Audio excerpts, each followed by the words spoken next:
Bonjour et bienvenue dans Prière Inspirée. Je suis heureux de vous retrouver aujourd'hui pour cette nouvelle émission qui s'intitule « Prends du temps pour cette personne ». Il y a quelqu'un qui a besoin de vous, il y a quelqu'un qui a besoin de toi et Dieu t'appelle à faire du bien à une personne. Et quand Dieu appelle quelqu'un à ce qu'on appelle un grand ministère, ça se passe toujours une personne après l'autre. Et Jésus-Christ lui-même allait de lieu en lieu, il faisait du bien autour de lui, et que ce soit pour la belle-mère de Pierre, que ce soit pour Lazare ou pour telle et telle personne, il faisait du bien aux individus. Et j'aime ce passage du Nouveau Testament où nous voyons Zachée qui est là dans un arbre, et le Seigneur Jésus-Christ va s'arrêter sous cet arbre, il va lever les yeux vers Zachée qui s'était mis dans cet arbre parce qu'il était de petite taille et il voulait voir Jésus au passage. Et le Seigneur Jésus-Christ va s'arrêter, il va regarder Zachée, il va lui dire « Aujourd'hui Zachée, je vais venir manger dans ta maison ». Et Zachée est tellement heureux, tellement content que Jésus ait pris la peine non seulement de s'arrêter, mais en plus de s'inviter dans sa maison. Et quand il est dans sa maison, Zachée est tellement heureux, tellement béni qu'il prend des décisions pour le bien. Et Jésus-Christ va déclarer « Celui-ci aussi est un fils d'Abraham ». Et il y a ce Zachée, cette personne autour de vous, autour de nous, qui a besoin de nous. Dieu nous appelle à faire du bien à des individus. Dieu nous appelle à faire du bien à des personnes. Dieu nous appelle à faire du bien à des hommes, à des femmes. Il nous appelle à exercer un ministère en faveur de ceux qui doivent hériter du salut et en faveur de ceux qui appartiennent à Jésus-Christ. Nous savons, et je l'ai dit hier, j'essaie de partager un peu ce que le Saint-Esprit m'avait mis à cœur de partager cette semaine. J'essaie de partager mon cœur par rapport au fait de vaincre l'égoïsme et l'attention que Dieu a dirigée vers cet état, puisqu'il est écrit dans la parole de Dieu que dans les derniers temps, les gens seront égoïstes. Ils seront amis d'eux-mêmes. C'est ce que veut dire littéralement ce mot. Ils seront amis d'eux-mêmes, amis de soi-même. Et Dieu nous appelle à être amis des autres et à faire du bien aux autres. Et je prie, frères et sœurs, que moi, vous et moi, nous puissions ensemble aller plus loin dans notre amour pour les gens, dans notre amour pour Dieu. Parce que si nous aimons Dieu, nous aimerons nos frères. Si nous aimons Dieu, nous aimerons les gens qui sont autour de nous. Et dans Genèse au chapitre 4, au verset 9, Dieu va demander à Caïn, après qu'il lui ait fait du mal, il lui dit « Où est ton frère Abel ?» Et Caïn va dire « Je n'en sais rien, répondit-il, suis-je le gardien de mon frère ?» Je n'en sais rien. Dieu lui demande où est son frère et lui, il dit « Je n'en sais rien ». Mon frère, ma sœur, ça ne peut pas être notre réponse. Face à cette personne à qui Dieu nous a appelés à faire du bien, nous ne pouvons pas dire « Je n'en sais rien ». Si Dieu nous demande comment va cette personne, il est tellement important, frères et sœurs, qu'on soit attentionné, tellement important qu'on soit des adultes spirituels et qu'on s'occupe des intérêts des autres. Jésus-Christ avait tout pour demander aux gens de le servir. Mais il dit, moi je ne suis pas venu pour être servi, mais je suis venu pour servir. Et je crois que la plus belle vie qu'on peut vivre sur cette terre, c'est une vie de service. Une vie où on pense aux autres. Une vie où on va parler aux autres, on va communiquer avec les autres, on va essayer d'encourager les autres, on va essayer de penser aux autres. Et ça commence d'abord certainement la première étape dans la prière, où on va prier pour les gens. On va penser aux gens, peut-être, c'est la première étape. La deuxième, de prier. On va prier pour les gens. Et la troisième, de communiquer. Dans la prière, nous avons une pensée. Dans la prière, nous avons reçu quelque chose. Maintenant, il va falloir communiquer. Il va falloir faire quelque chose.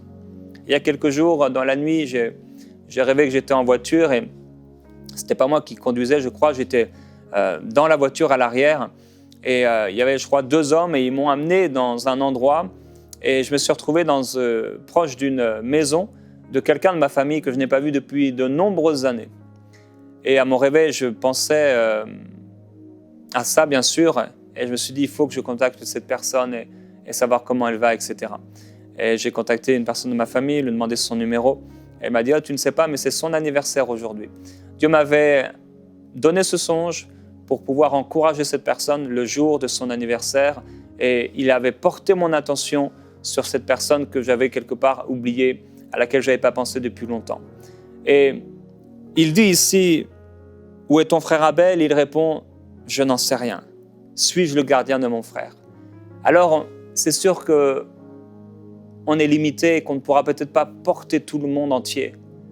Mais Dieu nous a donné d'abord une famille spirituelle. Jésus dit, « Mais qui sont ma mère et qui sont mes frères ?» Donc, avant tout, nous avons une famille spirituelle. Ensuite, nous avons une famille dans le naturel. La Bible dit que celui qui n'a pas soin des siens est pire qu'un infidèle. Il y a donc des gens que Dieu a mis proches de nous, sur qui on doit veiller, qu'on doit porter dans notre prière. Des gens auxquels on doit faire attention. Si des gens dans notre famille spirituelle vont mal, on devrait faire quelque chose. Et c'est vrai que naturellement, par nature, et ici je parle de l'ancienne nature, on n'est pas poussé, porté à parler aux autres, à aider les autres, à soutenir les autres, à faire du bien aux autres, à penser aux autres, à prier pour les autres. On est par nature, par l'ancienne nature, porté à prier pour nous-mêmes, à faire des choses pour nous-mêmes, à manger pour nous-mêmes, à travailler pour nous-mêmes, à se reposer pour nous-mêmes, et beaucoup de choses qu'on fait pour nous-mêmes. Alors que Dieu nous a appelés à être de nouvelles créatures, tout doit être porté vers la volonté de Dieu. Qu'est-ce que Dieu veut? Et certainement, Dieu prendra soin des siens, comme il nous demande de le faire. Il prendra soin de nous. C'est pourquoi il déclare que l'arroseur sera lui-même arrosé. Oui, Dieu va nous arroser. Il y a donc une famille spirituelle, il y a aussi une famille naturelle. Si vous êtes un parent, vous devez plus que de nourrir, plus que de loger et plus que d'habiller vos enfants. Vous devez prendre soin d'eux, oui, mais vous devez aussi prendre soin de leur cœur, de leur âme, prendre du temps avec eux. Si vous avez des enfants, vous devez jouer avec eux. Si vous avez des enfants, vous devez rire avec eux. Si vous avez des enfants, vous devez leur montrer ce qu'est un père selon Dieu, ce qu'est une mère selon Dieu. Si vous avez des enfants, vous devez les aimer. Si vous êtes marié, si vous avez cette grâce, vous devez aimer votre mari ou votre épouse. Vous devez l'aimer, vous devez penser régulièrement à comment je peux lui faire du bien. Vous ne devez pas arriver dans la maison et c'est moi, mais vous devez penser à l'autre. Et c'est, je crois, ce que Dieu nous appelle à faire. Oui, il a répondu, Seigneur, je n'en sais rien. Et bien sûr, c'est parce qu'il lui avait fait du mal. Mais si Dieu nous demande où est ton frère, nous ne voulons pas être de ceux qui disent je n'en sais rien. Alors il y a cette personne pour qui on doit prendre du temps, parce que aimer, ça va nous faire prendre du temps. Et il est important qu'on puisse prendre du temps pour cette personne.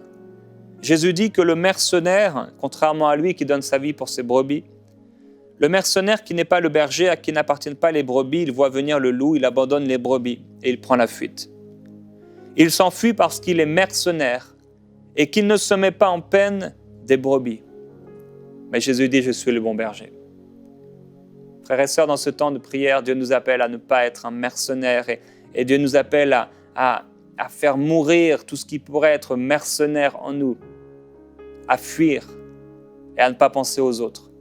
J'ai parlé hier de ce verset dans le livre de Job, de l'autruche qui laisse à terre son œuf et qui ne fait pas attention si cet œuf court un danger ou pas, que quelqu'un marche dessus. Dieu nous appelle à être bienveillants, à faire du bien aux gens qui sont autour de nous. Et Jésus a dit, il n'y a pas de plus grand amour que de donner sa vie pour ses amis, pour ceux qu'on aime.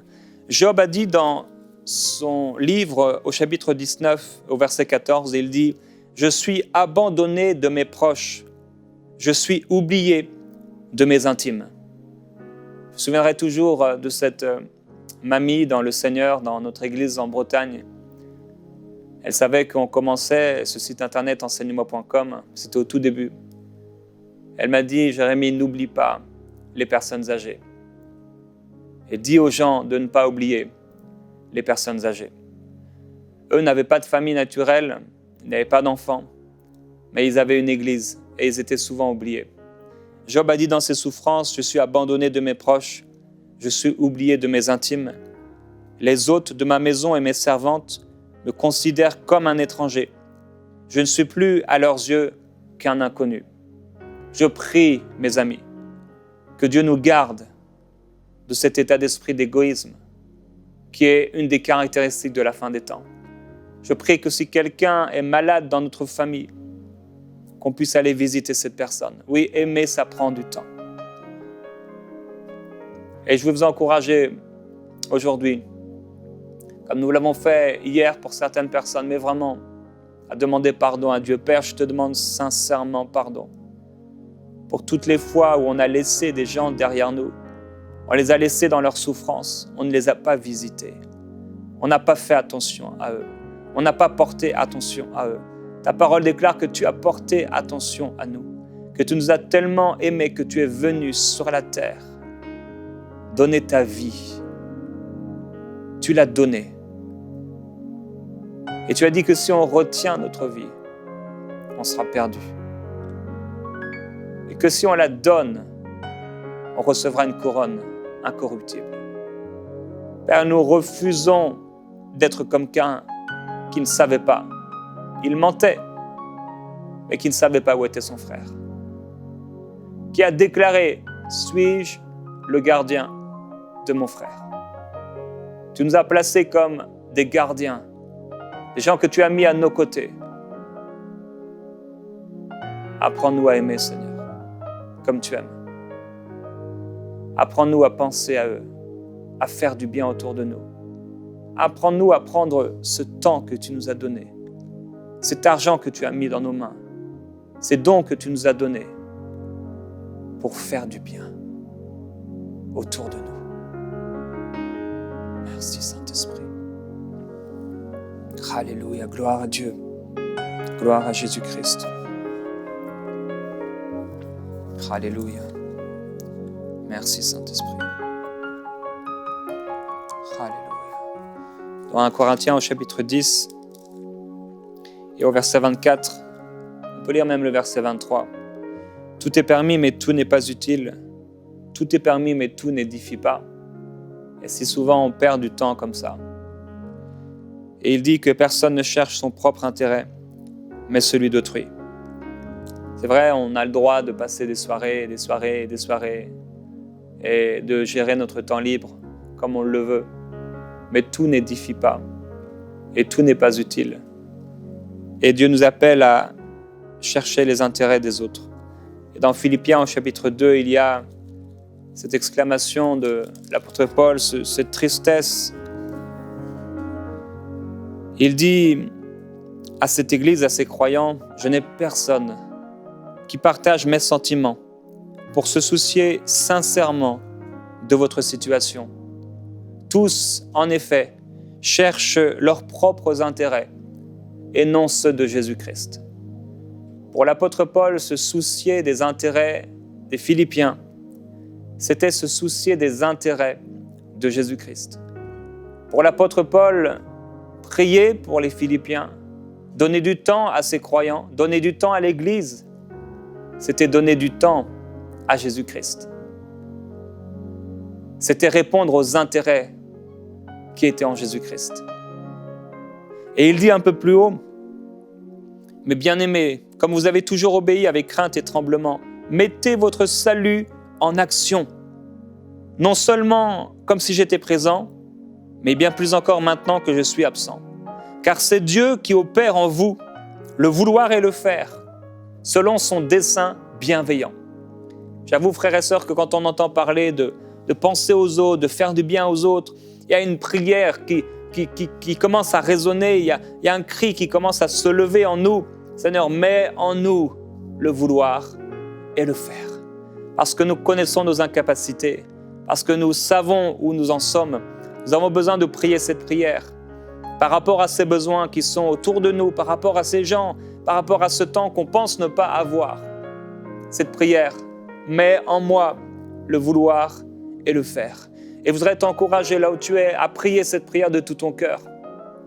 Père, mets en moi le vouloir et le faire pour aider mon prochain, pour prendre du temps pour cette personne. Mets en moi de nouveaux sentiments, mets en moi de nouveaux désirs, mets en moi de nouvelles impulsions, mets en moi de nouveaux sentiments, mets en moi de nouvelles pensées. Fais-moi penser aux autres. Mets en moi, Seigneur, le vouloir.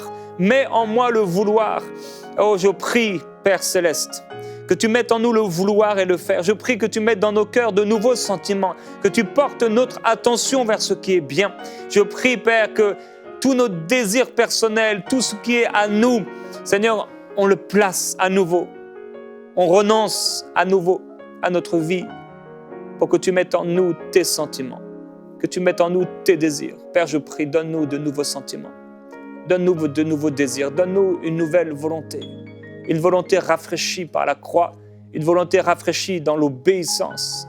Glorieux Jésus-Christ. On a besoin de toi. On a besoin d'être changé, on a besoin d'être transformé. On a besoin d'être plus semblable à toi. Tu allais de lieu en lieu, tu faisais du bien. Tu libérais tous ceux qui étaient sous l'oppression du malin. Seigneur, nous voulons le faire, mais pas avec notre force, avec ta force. C'est pourquoi on te demande, mets en nous le vouloir, mets en nous le faire. Aide-nous, donne-nous cette capacité de ne pas avoir simplement des désirs et des volontés, de faire du bien aux autres, mais aussi de le faire, de l'accomplir. Glorieux Jésus-Christ, nous voulons vivre une vie au service des autres. Nous voulons faire du bien autour de nous. Nous ne voulons pas être comme ceux dont l'apôtre Paul parlait, qui ne se souciaient pas des autres, qui ne prenaient pas sincèrement à cœur la situation de ceux qui étaient dans le besoin. Change-nous. Saint-Esprit, change-nous. Change-nous.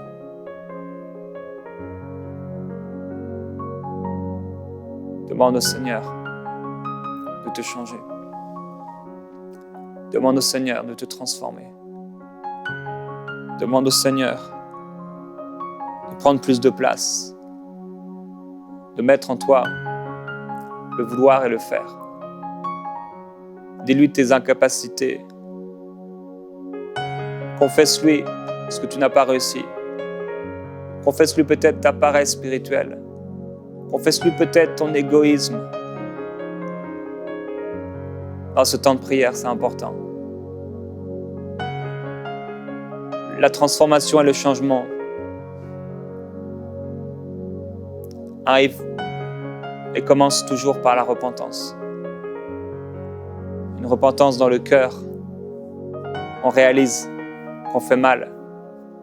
On réalise qu'on a pris un chemin qui est différent de celui de Christ.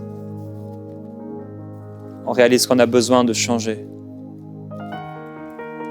qu'on a besoin d'être transformé pour accomplir sa volonté.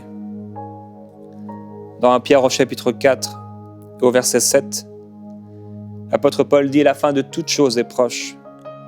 Soyez donc intelligents et sobres en vue de la prière. Et avant tout,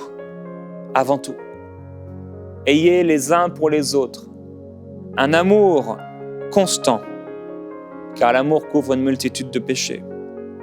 Exercez l'hospitalité les uns envers les autres, sans murmurer.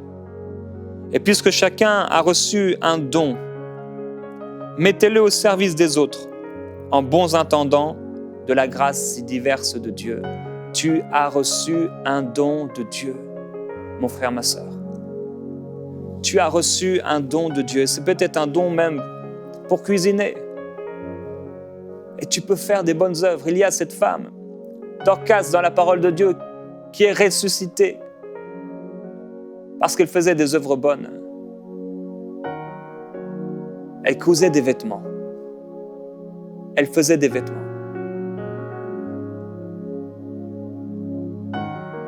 Et elle faisait tellement d'œuvres bonnes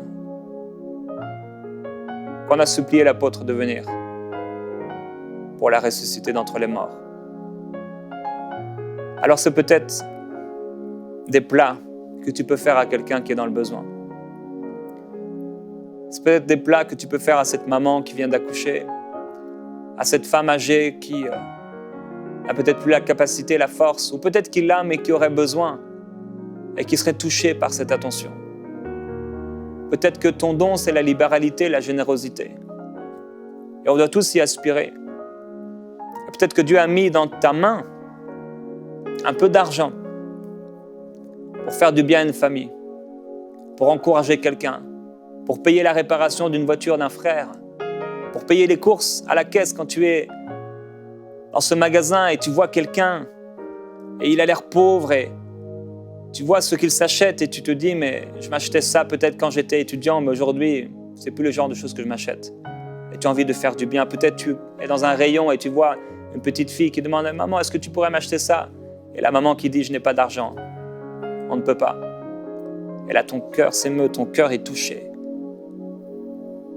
Peut-être que ton don, c'est la capacité, la facilité à parler aux autres, à prier pour les autres. Et il ne faut pas que ce don meure, il ne faut pas que ce don reste là. La Bible dit que si quelqu'un sait faire le bien et qu'il ne le fait pas, il commet un péché. Père, pardonne-moi pour toutes les fois où j'ai commis ce péché. Toutes les fois où j'aurais pu le faire et je ne l'ai pas fait. Parce que je pensais trop à moi.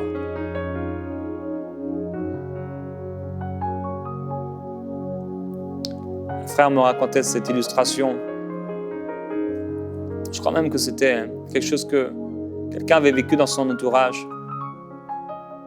Cette personne est allée à l'église, elle était pressée. Et il y a quelqu'un qui lui demandait de l'aide, mais elle n'avait pas le temps. Et alors elle est partie, et la personne, je pense que ce n'était pas un des textos, et, est-ce que tu peux m'aider, est-ce que tu peux m'aider? Non, je n'ai pas le temps, je n'ai pas le temps. Et finalement, cette personne est allée à l'église, et la personne qui était dans le besoin est morte. Et des fois, même spirituellement, on prie, on lit la Bible, on est fidèle. Mais les gens, frères et sœurs, les gens. Quelqu'un a dit le ministère, c'est les gens. Il faut qu'on change. Il faut qu'on change. Il faut qu'on pense aux autres. Et hier, j'ai partagé ce verset qui dit que l'apôtre Paul, il parle dans le livre de Tite, il faut que les nôtres apprennent à exceller dans les œuvres bonnes. On doit apprendre et on peut apprendre, et ça c'est une bonne nouvelle. On peut apprendre à devenir meilleur, on peut parvenir à quelque chose de mieux pour aider les gens, pour aider l'autre. Père, apprends-nous à exceller dans les œuvres bonnes. Apprends-nous à faire du bien. Tu nous as donné des talents. À l'un, tu as donné le talent de réparer les choses, de construire les choses, qu'il puisse l'utiliser. À un autre, tu as donné le talent de prêcher ou d'exhorter, qu'il puisse le faire. À un autre, tu as donné le talent de guérir, de prendre soin, qu'il puisse le faire. Glorieux Jésus-Christ. Chacun a reçu un don. Chacun a reçu un don de la part de Dieu. Et les gens sont importants pour Dieu. Même mon chien cherche mon attention. À combien plus forte raison les gens ont besoin d'attention? Dans ce monde égoïste, l'Église doit faire la différence. Alors on peut envoyer des messages à quelqu'un. Lui envoyer un verset, l'encourager, lui dire « Je pense à toi, je prie pour toi ». On peut également écrire une lettre à quelqu'un. On peut également rencontrer quelqu'un et prendre un temps, un déjeuner, un café, un repas avec quelqu'un pour écouter la personne. Peut-être pour savoir comment elle va, peut-être pour partager ce qu'on a. Et peut-être on n'a rien, mais on a envie d'aimer et de faire du bien. Il y a tellement de façons d'aimer les gens, tellement de façons de faire du bien. Et peut-être on peut aimer quelqu'un en corrigeant, ou en avertissant, en instruisant. Cet amour va peut-être nous pousser à corriger quelqu'un. Et c'est par amour qu'on va le faire. Parce que les gens ont de l'intérêt. On s'intéresse à eux. On va parfois les corriger ou les avertir parce qu'on les aime. Si on voit quelqu'un qui est en train de faire quelque chose de dangereux, si on voit quelqu'un qui s'éloigne du Seigneur, on va avertir cette personne. On va l'encourager, on va la fortifier. Si on a l'habitude de voir un malade peut-être dans l'église, et il est là semaine après semaine, que Dieu nous aide à porter nos yeux vers cette personne. C'est quand on va porter nos yeux vers les autres, c'est quand on va commencer à prier pour les autres, c'est là qu'on va voir les miracles. C'est là qu'on va voir les choses extraordinaires. C'est là qu'on va voir les guérisons. Philippe a pris du temps pour cet Éthiopien. Il a marché, il s'est rendu vers cet Éthiopien. Ceux qui étaient à côté de Saul, quand il a été touché par Jésus, l'ont pris par la main. Je prie qu'on puisse prendre quelqu'un par la main. Je prie qu'on puisse parler, nous aussi, à un Éthiopien, quelqu'un qui cherche Dieu. Dieu a parlé à Ananias, il lui a dit d'aller imposer les mains à Saul afin qu'il recouvre la vue. Je prie que aussi le Saint-Esprit puisse nous amener vers des Sauls afin qu'il puisse recouvrir la vue. Quand Jonathan a pris un peu de miel, ses yeux se sont éclaircis. Nous avons du miel à donner, du lait à partager. Nous avons du pain à nourrir pour donner de la nourriture. Nous avons de la nourriture à donner. Nous avons tout pour faire du bien autour de nous. À Lydda, Pierre s'est approché d'un homme qui était couché sur un lit depuis 8 ans. Il l'a guéri. On ne pourra pas nous en vouloir d'avoir essayé. On ne pourra pas nous en vouloir d'avoir prié pour tous les malades autour de nous, même si tous ne seront peut-être pas guéris. Par contre, on pourra s'en vouloir de ne pas avoir prié. Quand nous allons commencer à prier pour les gens, c'est là que le Seigneur va se manifester. Quand nous allons commencer à faire du bien, c'est là que nous allons être arrosés. C'est là que nous serons utiles. Père, je t'en prie aujourd'hui, mène en nous le vouloir et le faire. Rends-nous utiles pour ton royaume. Fais de nous des vases, Seigneur, utiles et non inutiles. Que nous puissions être comme Onésime qui était tellement utile pour l'apôtre Paul, comme Tite. Des gens utiles.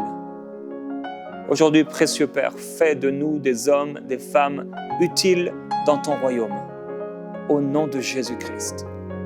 Gloire à Dieu. Et vous pourrez passer plus de temps à prier, frères et sœurs, et peut-être noter certaines choses que le Saint-Esprit met dans vos cœurs. C'est là que vous allez vivre l'aventure d'être enfant et serviteur de Dieu. Je vous bénis au nom de Jésus-Christ. On va se retrouver demain avec un invité de 89 ans. À demain dans Prière Inspirée.